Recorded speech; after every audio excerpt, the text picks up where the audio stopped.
নাহমাদুহু ওয়া নুসাল্লি ওয়া নুসাল্লিমু আলা রাসূলিহিল কারীম আম্মা বা'দ। সম্মানিত দ্বীন ইসলামী ভাই এবং বোনেরা, কাছে দূরে দেশ বিদেশ থেকে যে যেথায় থেকে ভিডিওটি দেখছেন, পরবর্তী সময় দেখবেন, সকলকে আন্তরিক মুবারকবাদ।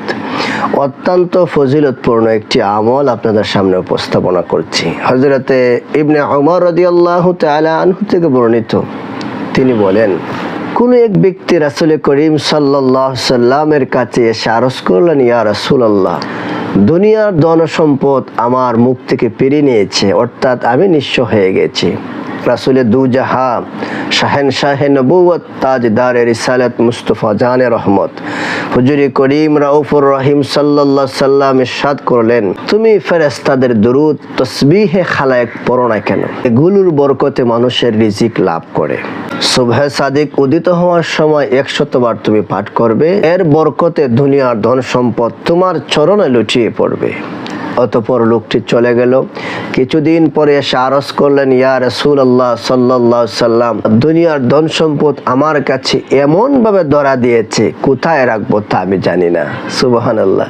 সম্মানিত দ্বীন ইসলামী ভাই এবং বোনেরা, আমরা যারা দরিদ্রতায় অভাব অনটনের মধ্যে দিন রাত যাপন করছি, আমরা যদি আল্লাহ সুবহানাহু ওয়া তাআলার প্রতি অগাধ ভক্তি শ্রদ্ধা রেখে সঠিক আকীদা পোষণ করে আমরাও যদি আসক্ত নামাজ এবং মা বাবার খেদমত, পাড়া প্রতিবেশীর হক আদায় করে হালাল উপার্জন করে এই আমলটুকু করি, তাহলে অবশ্যই আল্লাহ পাক আমাদের রিজিকের আমাদের অভাব দূর করে দিবেন, ধনী বানিয়ে দিবেন। আর সেই ছোট্ট আমলটুকু হচ্ছে, আপনি যদি ফজরের 2 রাকাত সুন্নত নামাজ আদায় করার পরে 100 বার সুবহানাল্লাহি ওয়া বিহামদিহি সুবহানাল্লাহিল আযীম আস্তাগফিরুল্লাহ, আবার বলি সুবহানাল্লাহি ওয়া বিহামদিহি সুবহানাল্লাহিল আযীম আস্তাগফিরুল্লাহ, এইভাবে আপনি খালেস অন্তরে কনিষ্ঠ চিত্তে হালাল উপার্জন করার জন্য, হালাল রিজিকের জন্য, হালাল ধন সম্পদের জন্য